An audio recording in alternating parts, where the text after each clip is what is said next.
Hello, my name's Toby, and this is my podcast. It's called Happy Times and Places, in which I watch an episode of Doctor Who that's been chosen by a friend of mine. I commentate along, I drop in facts and observations, all the while trying to guess what my guest's favourite thing about the instalment might be. Hi, my name's Don Woodward. I'm a comedian, a magician, an actor and a Doctor Who fan. I'm here today wearing my Doctor Who scarf. This is a very special scarf, because first of all, my grandma knitted it, and secondly, this is the very scarf that features on Toby's CD of Moths Ate My Doctor Who scarf. The story I've chosen to talk about is Death to the Daleks. And the reason being is this is the first ever Doctor Who story I bought on VHS, and this is the very VHS. It's one of the only one I've got left actually on VHS, but I kept this because this is my first one. I spent ages choosing this in WH Smith's in Oldham. I'd got together £9.99, which was the price of it at the time, and I think they only had 4 or 5 different stories available, and eventually I went for this one because I think the other one I wanted had a run time of about 88 minutes, but this one was 90 minutes, so I thought I was getting 2 more minutes for my money. I loved this. I watched it again and again and again because it was the only Doctor Who story that I had in the house. So I've rewatched it on DVD the first time for what must be about 20 years, and these are my favourite things that I like from each episode. Of course, when I used to watch it, this wasn't episodic; it was cut together, so it is nice watching it in episodes. Hello everybody, how jolly. It wasn't my intention to do Death to the Daleks today. I'd got this lined up for about 10 editions time, and I just thought I fancy watching Death to the Daleks, particularly episode 1 for some reason. And I had it ready to go because Dom Woodward, who you heard there, recorded this a while ago. It's lovely to see his face. I used to see Dom's face a lot because we were members of a show called the Unbroadcastable Radio Show. Dom was part of the later team of that. I was with it all the way through. And Dom joined us when a couple of members moved on to other things. And Dom has been a comic on the circuit for ages, and we used to gig together a lot when I was on the road a lot, and we used to play the same places. But I've sort of narrowed my sort of performance areas down a bit, and I know Dom has gone on to have great success elsewhere because he's done sort of children's entertaining and stuff like that, as well as being a circuit comedian. And he does lots of after dinner stuff too, sports after dinner speaking, humorously, etc. So he's carved a lovely niche for himself, Dom. So I don't see him enough, but like anybody, we're in touch because we're Facebook friends and all of that. And I'd forgotten because, of course, Moths ate my Doctor Who scarf. So I remember when we were doing Unbroadcastable Radio Show, we were in and out of the Comedy Store all the time at that time. So I would see Dom a lot, and I must have said, I'm doing a photo shoot for my it was then as yet probably not written one-man show that changed my life completely, and so I must have borrowed Dom's Doctor Who scarf. How wonderful is that? So that's the one that's on the cover of the book. That makes absolute sense. Well, how lovely that's still there. I will obviously, these were originally conceived during lockdown when doing videos was one had the time to do that sort of thing. So some of the contributors have recorded videos and say, look at me wearing this thing, which obviously if you're listening to the podcast you can't see, but I will be putting the videos, well, I'll put them first on my Patreon and they will eventually end up on the YouTube channel as well. I just need to have a big session of uploading videos, but they'll definitely go onto the Patreon first, because it's nice to have exclusives or early releases there. That's what it's all about. That's what keeps the wheels turning in the self-employed artist van. I think that might have been one of those metaphors that seemed better when it was conceived, wherever it was conceived, and came out, came into this world scarce half made up. Now listen, so we're going to watch Death to the Daleks, which just I had a fancy to watch it. I mean, I must be in a strange mood. I had a fancy to watch Terror of the Vervoids the other day, and whoever's doing that for me, I don't think has recorded their one, so I didn't do I didn't do it for Happy Times and Places. I just watched it for fun. And it's quite a thing. Now, but should I do Trial of a Time Lord as one release, though? I have got different people doing each of the segments. Now, that will obviously reduce the amount of times Colin Baker gets a release, but then it does mean Colin Baker will get a 14 on the trot. Or maybe I should do them each broken up, and then later on get somebody to do the whole 14 episodes.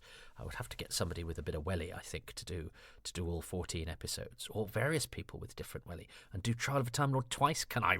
Anyway, why am I talking about Trial of a Time Lord? It is, if you want to listen to Trial of a Time Lord being talked about, go listen to Hamster with a Blunt Penknife's Strictly Come Hamster on season 23. That is what got me in the mood for watching Terror of the Vervoids, because I'd been out running. Yes, listener, I am trying to lose a bit of weight because I'm getting old, and I watched a Doctor Who DVD extra that I am on that will not be released for some years probably, and I look like I may wobble but I won't fall down, and it was quite distressing.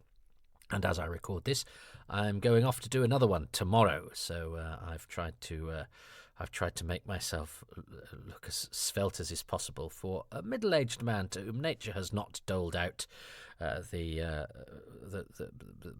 A1 genes when it comes to stature, build, six-packery, and all of that. Nature doesn't dole out six-packery. You have to earn six, but you have to labour to get six packed. But I've tried, and I don't have the staying power. But I've been running anyway. I've been doing couch to 10k. How lovely would that be to do on the planet Exelon, where there aren't loads of people walking their dogs to distract your dog, and there's just not people. Although, yeah, I suppose people would be firing arrows at me, so it wouldn't be quite so much fun. Anyway, so come with me to the planet Exelon, which I've located on a place called BBC iPlayer, because this is not yet. Even if it was out on Blu-ray, I wouldn't be watching it on Blu-ray because it's easy for me to do it like this, and I do have it on DVD. I never had the VHS of Death to the Daleks, actually. So this was one that I watched quite late in the day, I think in episodic form. I don't think I ever had the edited together one, but I do remember it coming out because it was a very, very early one, and I do remember it being reviewed in Doctor Who magazine. And this was one of the very first Doctor Who's that you could own, not kids today that you could just get all of it at the touch of a button. You had to save up and you had to choose. Dom chose this. I had The Seeds of Death. I had Pyramids of Mars. I had Revenge of the Cybermen. Did I have any Pertwee VHSs? I'm not sure that I did, and then I'd started getting decent quality bootlegs. So I'm afraid the BBC videos were not for me because you could get them unedited. But then it was whether they should be good quality or bad quality. And I think actually always Death to the Daleks was always fairly reasonable quality because it was from Australia. But as we will see, that had consequences all its own. Oh no, was it from America? Who knows? Doesn't matter. There's podcasts that cover all of that sort of thing. So let us watch episode 1 of Death to the Daleks, which I know Dom's favourite story is actually The Time Warrior, but that had already been taken. When I first chatted with Dom, I remember where I was, the Frog and Bucket Comedy Club in Manchester. It must have come up that I was a fan and Dom was a fan. I think it was probably well known that I was a fan, and there weren't many comics who were Doctor Who fans. Now Dom is not somebody who I think probably buys the Blu-ray range or anything like that. He's a normal, he's somebody who likes Doctor Who but probably doesn't own all of it and probably doesn't get Doctor Who magazine. But he's enough of a fan to know the difference between the different doctors and the companions and all of that. So he's he's a normal person, but he likes Doctor Who, but in a healthy way. So let's see what I can enjoy about episode 1 of Death to the Daleks, a story I've been on something of a journey with, and what Dominic likes about it as well. He's slightly younger than me, Dominic, so we have slightly different sort of areas of reference chronologically, but obviously when it came to discovering old Who, we were both around at the same time when videos were coming out. He'll have been a little younger than I was, though. Okay, so let's fire up episode 1 of Death to the Daleks in 3, 2, 1. So here we are. I do like the sort of stars of this time tunnel that Jon Pertwee, which I remember I'm sure I talked about this on Planet of the Spiders and on the Time Monster. I was quite shocked to see this new Jon Pertwee title sequence that I hadn't really known it existed or had forgotten, and certainly the fact that you get his full body. But this opening was, I think, for a while missing, wasn't it? I seem to recall that the copy that they had of this episode was from Australia, who, as we know, can lop stuff out if it is too violent. So I've got a feeling when I was young, Death to the Daleks existed in full, but we didn't have this opening sequence, and then that came back from America, I think, something like that. So maybe that opening section is on a different video format to the rest of it, but it's harder to tell because it's on film. Or maybe they've since found, as they do sometimes, don't they? They find a million copies. But there was certainly a while where that was sought. I've got a feeling in the book, does he get sort of peppered with arrows, and he's like a sort of human pincushion or a dying porcupine? But it's and I think that would have been amazing, wouldn't it, if it gone thunk, thunk, thunk, thunk, thunk. But still, what you get is there's something pretty grim about an arrow thudding into somebody, isn't there? You can't stun someone with an arrow. It's a pretty direct way of dispensing of somebody, and it means you get a thunk, and you can see as a little bit. It's such a quick shot, it doesn't matter. But if you're trained like Doctor Who fans are to see, you can see that's probably a reverse or a slow. There's something done with the film there to trick that arrow into Terry Walsh there, who then falls into so, but it's quite a Terry Nation opening, isn't it? We have the opening of Dalek Invasion of Earth. There's a man, it turns out to be a Roboman, sort of walking along, who then pulls off his helmet and falls into the River Thames. I think Nation quite likes to open sometimes with somebody we don't know in peril, gets killed. Okay, so we've set the scene. The place we are going to is a dangerous place, and Doctor Who's just about to arrive there. Now, what I remember about this would have been an episode I would have wanted to get through. I'm sure I've said this before on podcasts like this, but and the light we see the light on the ceiling. I think the suggestion is that's the ceiling light of the TARDIS, because we're pointing up at it, which we don't normally see, because obviously the TARDIS set doesn't usually have a ceiling, because that's where the boom mic pops in, and there's no need to have one because you don't shoot, so you see a ceiling. That's it's usually a 3-walled cross arch kind of set. But yes, this is wonderful. This I would have wanted to rattle through this, to meet the humans, to see what it's going like on Exelon, to get the story started proper. And I would have had knowledge when I was watching this that I was going to have to wait till the end of episode 1 to see the Daleks. But actually, I've been even less interested in that, because I sort of know what the Daleks are like. I'd be keen to get to the guest stars and the guest characters, because they're the people who might not make it out of the story. So you want to see if you like them, you want to see what they're like. I'd read the book with the Target cover to beat all Target covers.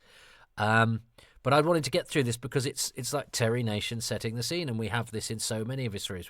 We have Joe, having to deal with the knackered doctor at the beginning of Planet of the Daleks, and then going out into the hostile planet. But starting the story off the back foot. And that kind of, I didn't have much patience for that sort of thing when I was younger because I wanted the story to get going. I'm so pleased that relatively recently, in the past 5-10 years or so, I got to the point where I go, well, I know everything well enough now that when I start at the beginning, I will accept episode 1 for what it is and not see it as something to get out of the way before the story begins, because of course the whole part of the story is setting up the environment, is hopefully having our characters start in danger. That's a great way to open a story.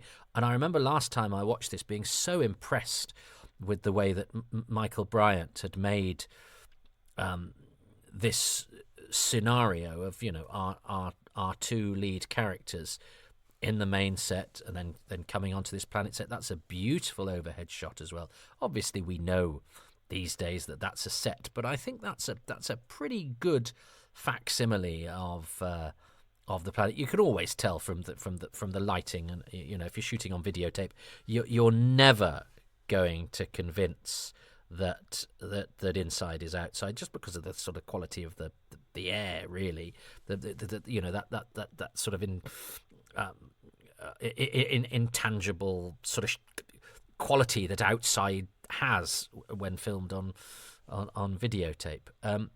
But one was used to this, and it didn't. You didn't question it. It was you knew that it was. You knew what the television makers were trying to do, and they haven't just gone, well, we're never going to convince them, so we may as well not try. The lighting here is doing a beautiful job. It's beautifully lit. I think the sound is doing a wonderful job. Death to the Daleks is never going to, I think, be a classic, but I think this opening, which, as I say, when I was younger would have been, well, I know these characters, and I know this is just setting the scene. Look at that, the hand in the foreground with them in the background, and poor old Elizabeth Sladen, who I'm not feeling sorry for right now in her swimsuit, because she's in a studio and will be perfectly fine. But on location, you wouldn't want her to go out in that. And Doctor Who companions. So you've actually thought, everyone's thought about her there, which is quite nice. Is that she wouldn't want to be in that in a sandpit somewhere. So the scene in which she's wearing it outside is actually inside. This is only her third story, and they've already got this lovely rapport. I think Pertwee looks magnificent here. I like this outfit that he's got on. It's not too dandified. It sort of fits him like a glove. Some people with frills and velvet, it sort of sits awkwardly on them, but Pertwee absolutely fits him like a glove. And some of his sort of less muted colours, perhaps. I think may date a bit more like the one that he wears, I think, in Spiders. But this one, I think is absolutely fantastic. Lots of POV shot here from Michael Bryant. That's terrifying. I love the use of smoke on the planet's surface. The planet is sort of sandblasted and barren. The wind on the soundtrack. But again, another lovely aerial shot that makes them at least, trying to show that our characters are sort of little blips on a larger landscape, even though the set itself is not that large. I think that's a good stab set wise at giving us somewhere to meet the planet in the studio before we go onto location. But yeah, this was always a rather. Nobody's really wild about this story. I'd been quite keen to see it because there's a picture in the Doctor Who monster book of the Doctor and Belial, and Belial looks like this sort of wizened corpse thing. It's a costume that photographs rather brilliantly. But here this is a bit like the Muto stalking Sarah Genesis of the Daleks. You know, Terry Nation has his ingredients that he flings together, but they kind of work. Oh, and somebody finding a thing that belonged to the person who's now obviously in trouble because they've left the thing that they'd never leave. And this is where we're getting the first. Oh, and there's blood on it. I mean, that's the end of episode 1 of the Keys of Marinus, isn't it? You know, he knows how to do all this stuff. But these, I think, but look at that. That is magnificent. Bit of smoke on a sandy location. I think the fact that it's on film helps. That wouldn't look nearly so good on VT. The fact that it's shot with, I'm assuming that's a little bit of a day for night filter rather than waiting till night time, but I'm happy to be corrected on that. I mean, you don't need to actually correct me because I'll probably go and look it up later and satisfy myself. So I don't need any help. But if it scratches an itch for you to correct me, that's fine too. It's all part of the process, isn't it? Now, yeah, I mean, I love the fact that the TARDIS is a little Heath Robinson, but it's very it's very acoustic. It's very unplugged, isn't it? This tool. Well, I don't know what they're called. This bendy spanner. There's also one in Revenge of the Cybermen, isn't there? Which I think you would now sort of go, no, we'll have a futuristic version of that sort of tool. But that now Sarah beats a man to death. Well, not to death, but that's again, that's the effort gone into the POV, which has the cloak covering some of it. These sort of moving hands, the Exelons, these sort of silent, stalking creatures, cowled and mysterious, and I love the way that the hand that sort of moves, and the sort of guiro music that's accompanying it is pretty spooky. And you know, Sarah's, and what I like about the way that Elizabeth Sladen hits this guy is that she hits him, but she's not enjoying it. You know, I think quite often a modern day leading character would be shown to go, well, if I need to hit someone, I will do it. She's actually pretty disgusted at what she has to do because she's not somebody who naturally whacks people about the face and neck with a spanner or whatever it is. Don't write to me about what that's called either. I will never use one. I'll get a man. Actually, I'm not that bad. Let's not get into my uselessness or otherwise, because Jon Pertwee is about to do some Venusian Aikido. And I love the fact that we've got a bit of night time here. I love the fact that it's sort of dusk on the planet Exelon, and I think these and how handy he's being, and you know how he's having to quickly sort of fashion himself some form of defense as this thing advances on him, which shows that he is quite a handy fighter, but again not in a. But it's the clever thing with Pertwee, because he never seems his violence never seems too visceral and macho, you know, because it has this self-defense element to it. So you have your cake and eat it. You have an action sequence, but it's not one that's unpleasant. It's just one of those very smart ways of making Doctor Who work in the way that they do. You know, it gives you the thrills and spills, but without tipping over into anything that would not be suitable for children. So how long have we had so far this episode where we're still only speaking characters? And they haven't said much, Pertwee and Sladen. And, I mean, they're separate, so they don't, there's no dialogue carrying this at all. It's all atmosphere, it's all discovery, but it serves a purpose. It's not padding. You know, here we have the city of the Exelons, which I think is a great model. There was talk of the city not being particularly impressive. I think that's a lovely model. It's a beautiful contrast to the sandy, rough landscape everywhere else, these perfect lines and the beautiful white. I think that immediately suggests, oh, this is cut from a different cloth, if you feel, hewn from a different stone. Look at that Exelon against the landscape there. You can sort of just see it. The camouflage element of it works so well. I think that's really clever and really impressive, and it adds to that feeling of sort of being eavesdropped upon. It's a bit. I've just been listening to a podcast about Predator, which is a film I absolutely adore, and I would never say there's much stylistically similar between Predator and Death to the Daleks. But the idea of creatures that can sort of merge into the landscape and of silent stalking horror, this is... And the fact that they're not speaking, and the fact that we don't cut to them going, "Wait a moment, Ugg, I shall follow the stranger and we shall bring him back to our village," or whatever, or avoiding all of that stuff makes it seem like it makes it a bit heartily. And there is it's been commented before that Terry Nation has returned to Doctor Who in the Pertwee era, having written for it in the 60s, and has a sort of 60s sensibility, which he doesn't even sort of particularly lose when he's doing Destiny. But I'm not sure that's necessarily a bad thing, because Doctor Who should be a mixture of styles within one season. You don't want all stories to be the same, and there are unifying elements to this season. Look at that, and that's a lovely, great bit of daring do, and that's brilliantly executed. That rock that falls down, I think that's a pretty convincing rock. And that's quite a nice storytelling sleight of hand, because we've seen him being stalked by the Exelons, although that was, if you looked carefully, you could see that was Terry Walsh at one point. But you think, oh, has this trap been laid by these mysterious silent stalkers? But actually, we suddenly got people. So what?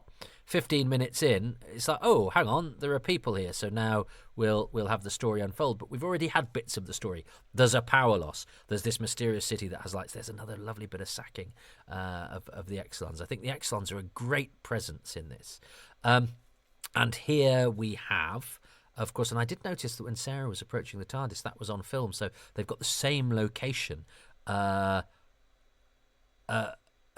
portrayed by film and videotape, but they've done it cleverly enough that you're not jarred and you don't go, oh, that doesn't look like it looked in the studio, because of the way that it's shot. There's a bit of hazing around the CSO there, but here we have the lovely humans, and a band of desperate humans, one of whom is wounded.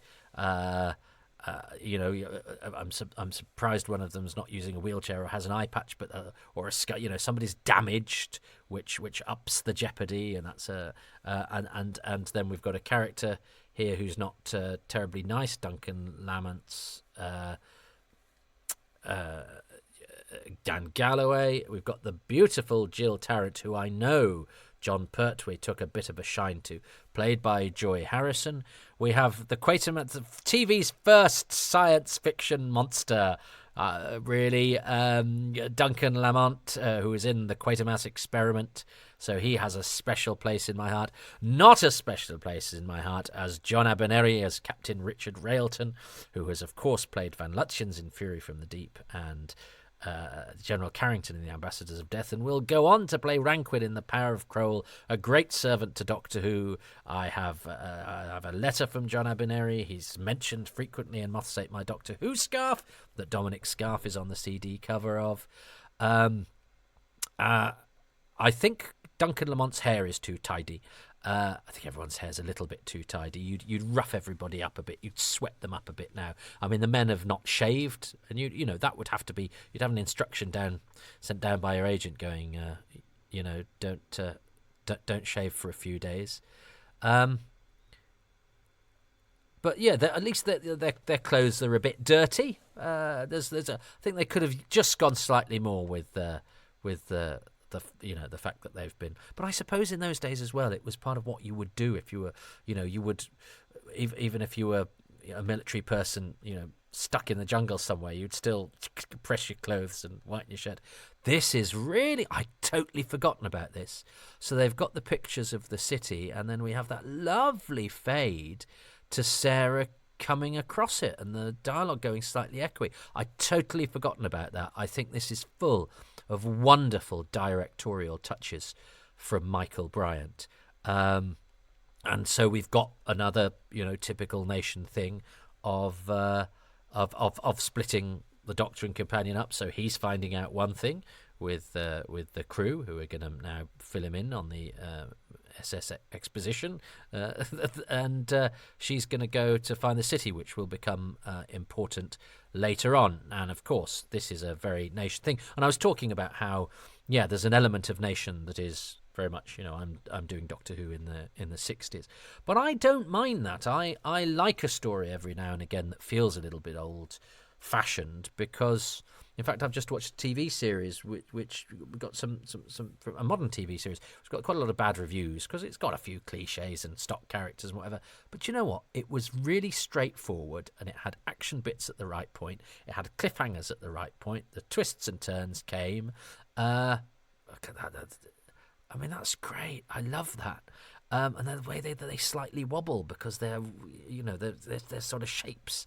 And there's actually, I think when you're a TV aficionado, you can sort of get really excited by things that do complicated things and mess with form and mess with linear structure and all that. And then it gets to the point where you go, do you know what? I actually, what drew me to this stuff is that there are certain formulae that I kind of like, and I do love my happiest memories of TV watching as a kid were watching the Poseidon Adventure and the Towering Inferno and James Bond movies, which all were sort of done in a certain way. And I particularly like disparate group of characters in a perilous situation, and they have to survive, and along the way some of them won't.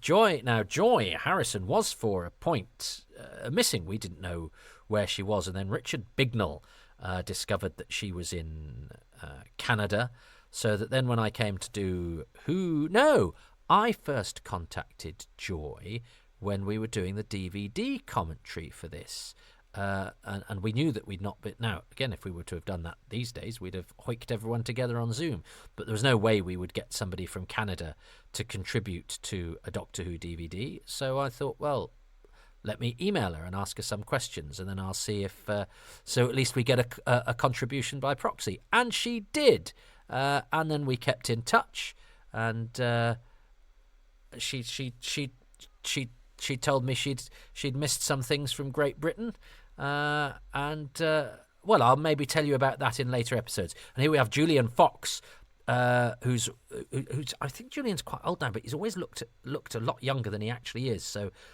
Peter Hamilton, named after the film cameraman, is supposed. That's one of those terrible things of sort of multi-camera telly, is that Joy Harrison has to keep acting there because she's seen the spaceship, and again, that's brilliant, the way that the Exelons lurk, and because the camera doesn't move or cut from face to face as you'd probably do now. Nice bit of peril here for Neil Seeler, who's not had much luck in Doctor Who as Commander Stewart there. He lasts a bit longer than he does in the Sea Devils, where he's killed in the very first scene. But I think he was a chum of Michael Bryant. And here you have Di Evans, the miner. You've got Mostyn Evans as the Exelon High Priest, who I think got the part because he's a marvellous Welsh singer. He's also uncredited as the taxi driver who picks up Geoffrey Palmer at Marylebone Station in Doctor Who and the Silurians. So he actually has 3 Doctor Who roles, but only 2 of them are credited. And I'm sure I've said in another podcast that he died on the 23rd of November. I don't know why that sticks in mind. Well, I do know why it sticks in mind, but because it's the 23rd of November. And it's obviously the High Priest is perhaps seen as a slightly more evolved or higher form of being, because he can chat quite amiably. I think they're probably more, although I do like the singing noise, which we'll get onto the sound of the singing, which I think adds atmosphere to those what could be quite hokey sacrificing scenes. I like that about the 747 they've been planning, which we never hear about again, but it adds to a little bit of world building. But John Abineri knows it's not a Space Corps craft, so what's it going to be? The CSO has trimmed Jon Pertwee's hair there a little bit, and here we have the end of episode 1, which is often cited as a blooper because, I mean, the blooper for me is the fact that the music has been designed to rob the Daleks of all their menace, although I know some people absolutely love this music, but it's a slightly comical for me.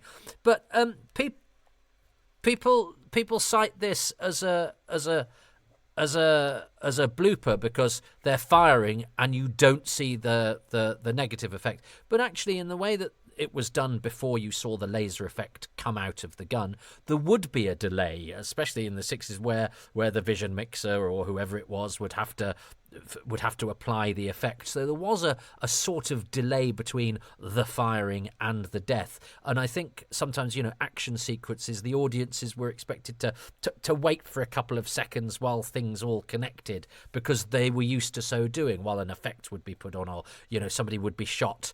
You'd see someone fire a gun, and then you'd cut back, and the actor would have to sort of wait until they were hit, and then they'd be hit, and things didn't happen quite so instantaneously. So I'm not sure I would put that down as this big mistake that people are so keen to characterize it as.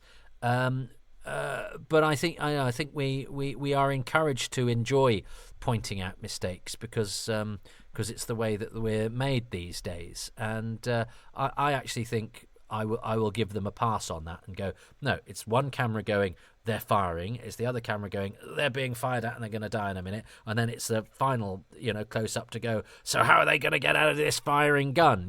Whereas in real time you would expect fire, zap, dead.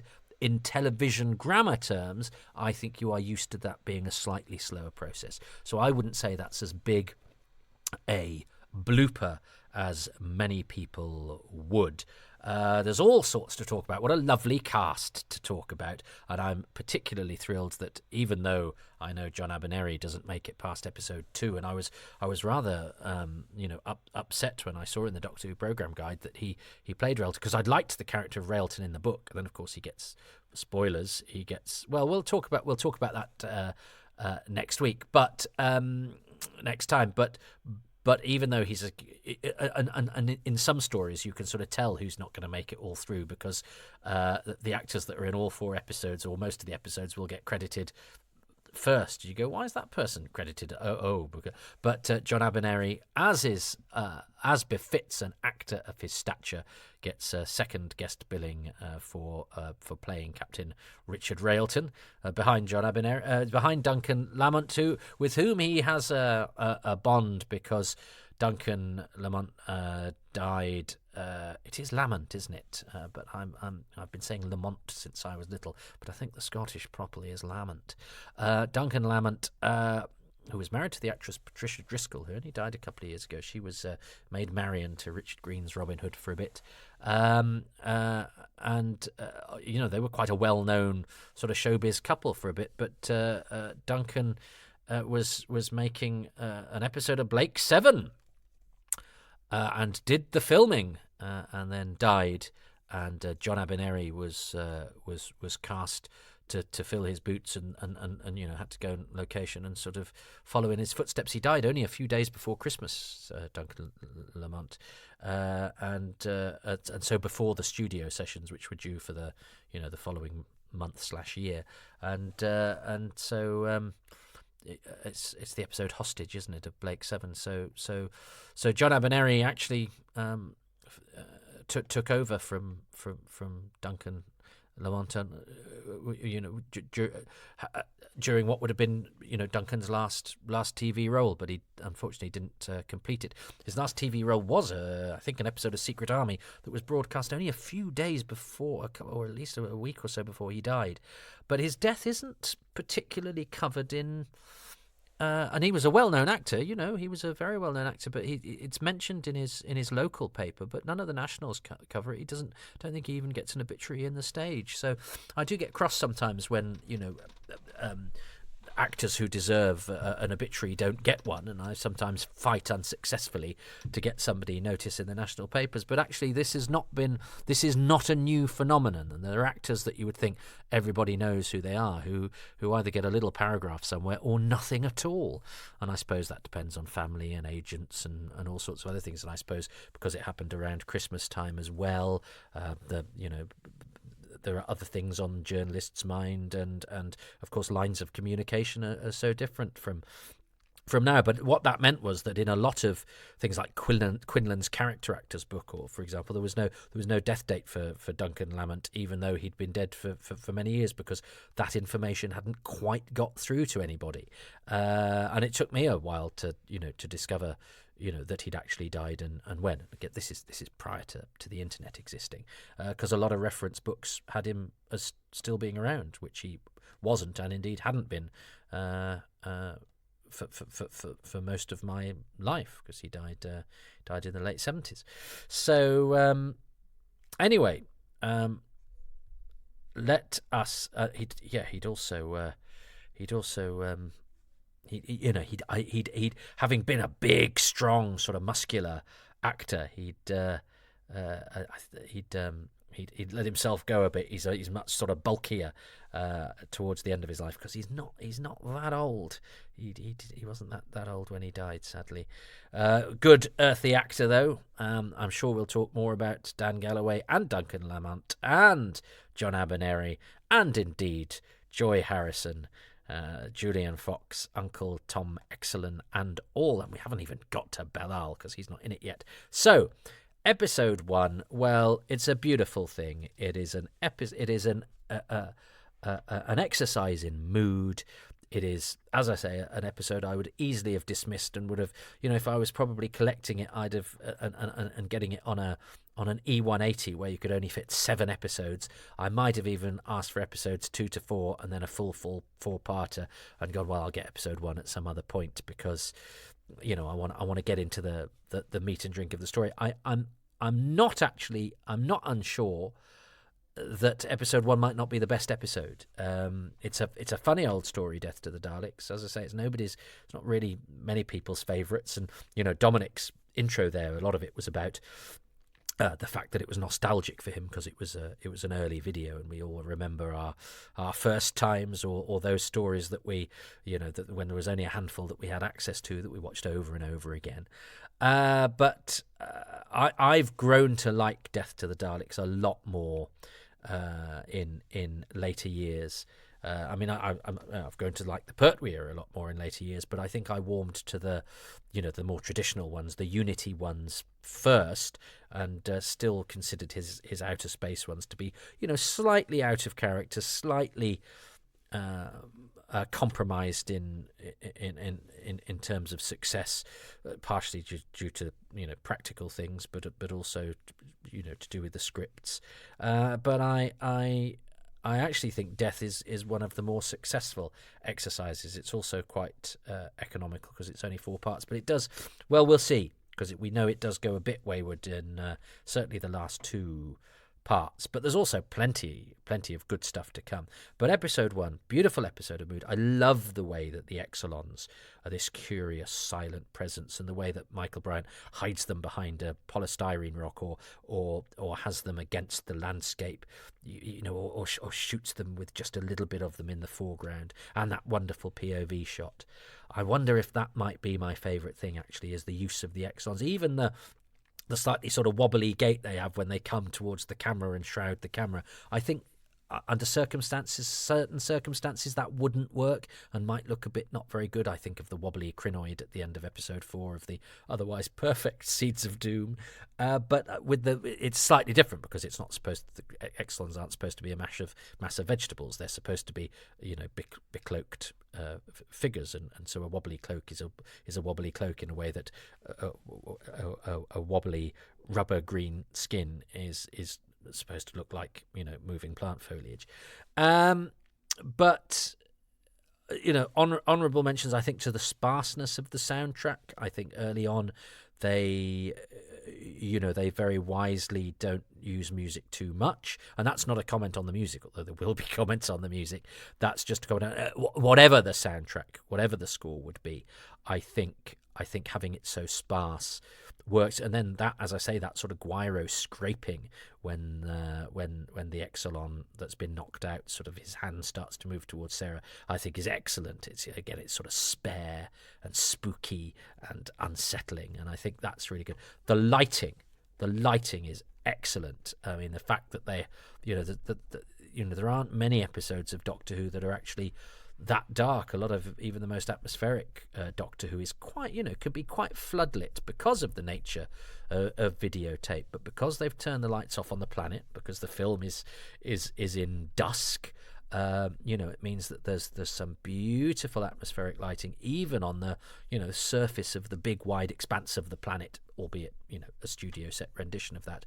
But the lights in the TARDIS being off, and we see the light go off, and that's quite fun because that's a talking point, isn't it? It's in Death to the Daleks that we see what actually lights the TARDIS, for the first time since that giant thing that they quickly got rid of in the first season.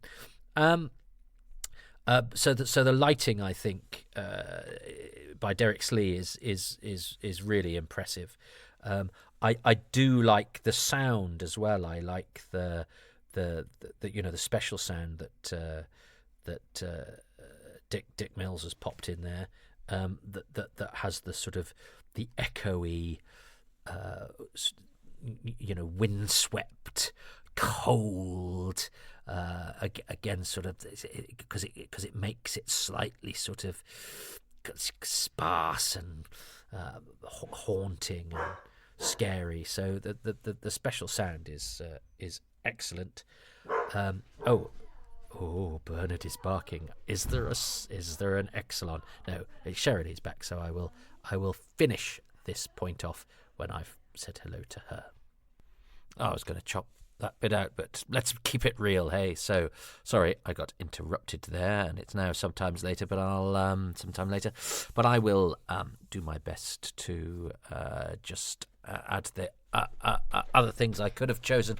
I was thinking of choosing Michael Bryant. It's I think it's choice, because always with classic Who, the person who makes the most impact on a story is generally the director. They are our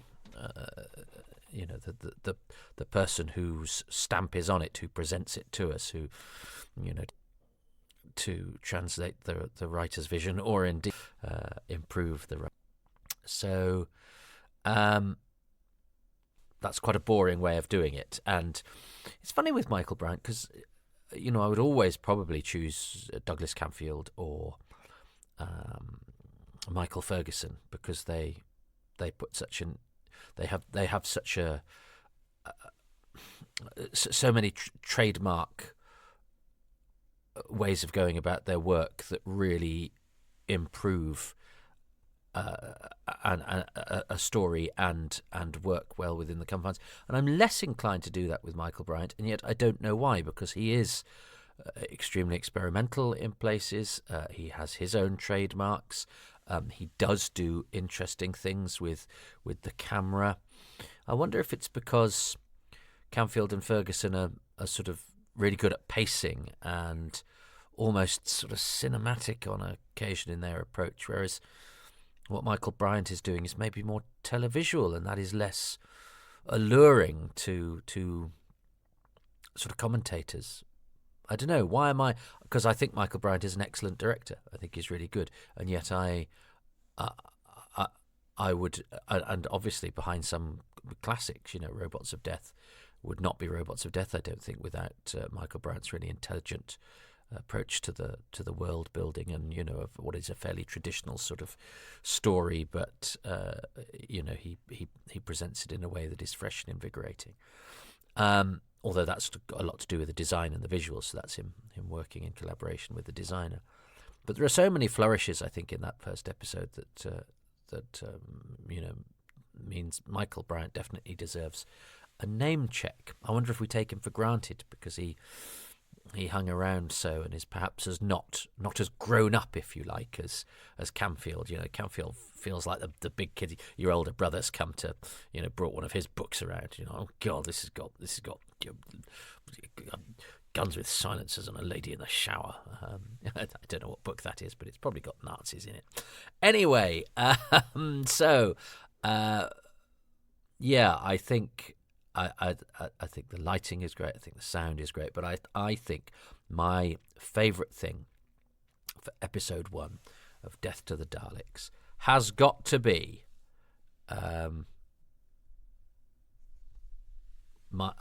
the use, the filming of the Exelons in a way that makes them a really sort of scary presence, and that makes use of that design. It's not just in the studio because there's the POV, there's that hand accompanied by the guiro, there's that brilliant shot of one of them, atop a big sort of rocky mound, and it almost blends in with it.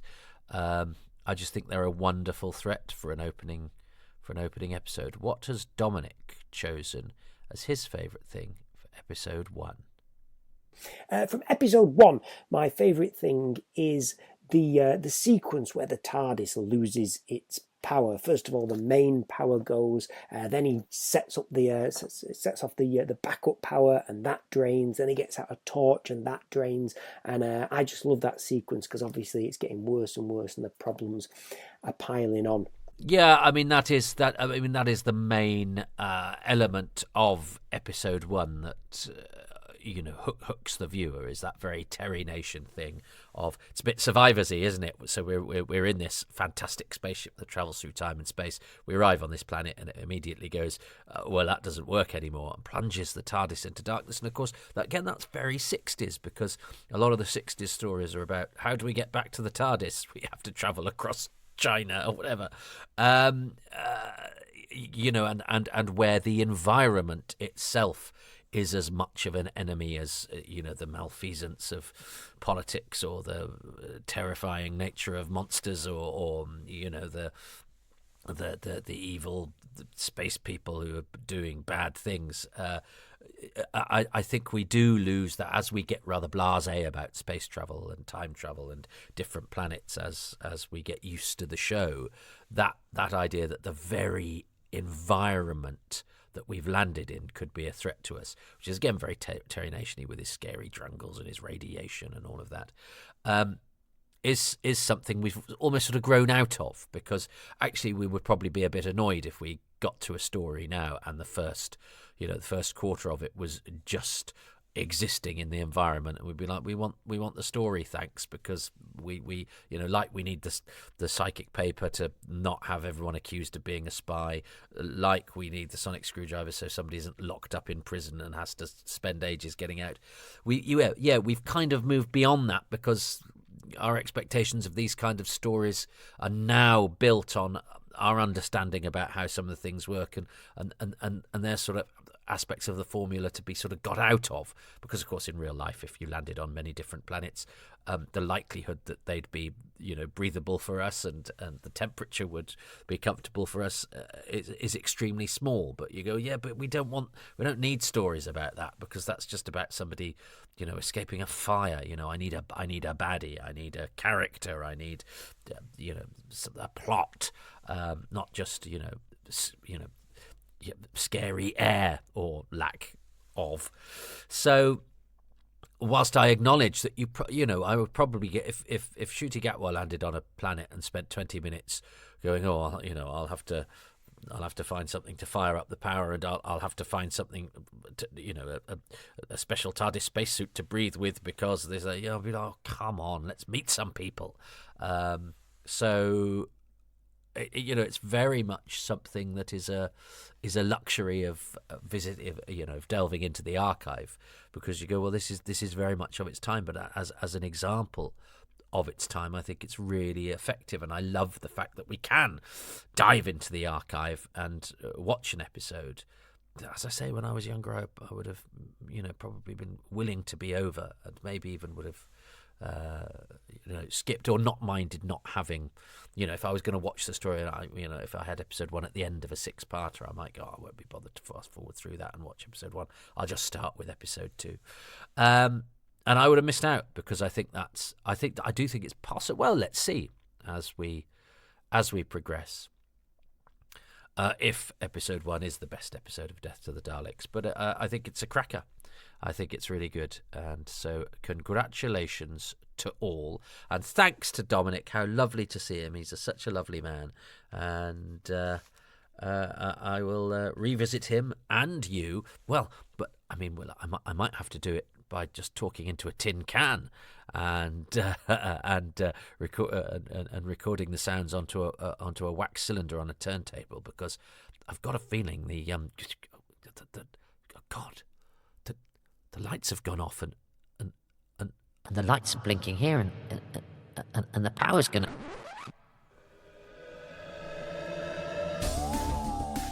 Well, thank you ever so much for listening to Happy Times and Places, which is presented by me, Toby Haydoke, and my special guest, Dominic Woodward, who can be found on Twitter/X at Dominic Woodward, WOODWARD.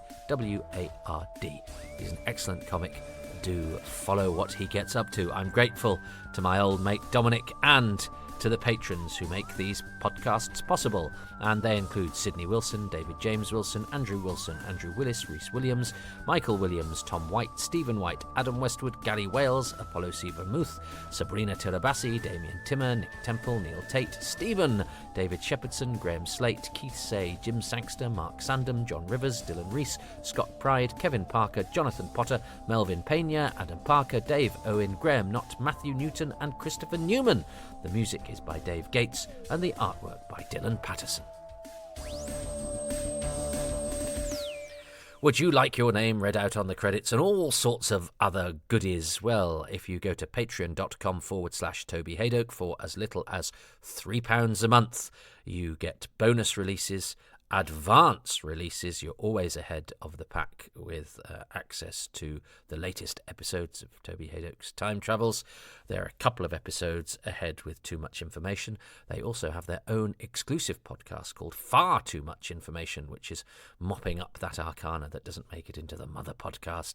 And you get behind-the-scenes looks at my various DVD, Blu-ray extras, and all sorts of other things, including monthly exclusive AMAs. So actually, they've gone to more than monthly because people have been Aing me too many A's, but that's fine. That's what it's all about. And it's a lovely place to sort of hang out and chat about Doctor Who without anyone being grotty. If you don't want to do that, but still want to help these things along, you can go to kofi.com/Toby Haydoke and do a one-off donation whenever you like. But if you can't support these financially, that's absolutely fine. I'm simply grateful to you for listening. It's lovely to have an audience out there. But what really helps to grow that audience is if you go to Apple iTunes thing and give it a 5. Give these Toby Haydoke's Time Travel 5 stars and a few lines of review to enable more people to be aware of and find these podcasts. And anywhere else that you can like and subscribe and give 5 stars and give a few lines of review, it really, really does help. And remember, these are also now out on YouTube as well, so you can do them that way as well if you like. There's no accompanying video, it's just a placeholder, but it's another way of pushing it out there, which is what we have to do these days. So yes, there is a YouTube channel, Toby Haydoke YouTube channel, which you can follow, which I'd really love it if you could do. It's not monetized or anything like that, so there's no adverts. It's just another way of me getting my stuff out there. And you can also do, I don't think there's adverts. I don't really know how it works. I hope there aren't adverts, but I'm not sure. So don't hold me to that. I do need to give some attention to the YouTube channel, but the stuff, I'm just getting the stuff on there right now. I also have a Facebook page. Don't do my sort of personal Facebook, which is me, because it's got too many people, many of whom I don't know. So I need to shift them over to the Facebook page, which is for me as a performer, which is where all my work stuff goes. And you can follow me on Twitter twice. One, my feed at Toby Haydoke, which is about everything that I do, and one at Haydoke Podcasts, which is about what's happening with these podcasts. So, yeah. Oh, and there's Instagram as well, at toby.haydoke, which also has details of my comedy club, Excess Malarkey, which is in Manchester every Tuesday night and is well worth a visit if you want to pop along. In fact, that was the last time and place I saw Dominic when he came to try out a new magic trick about a year ago.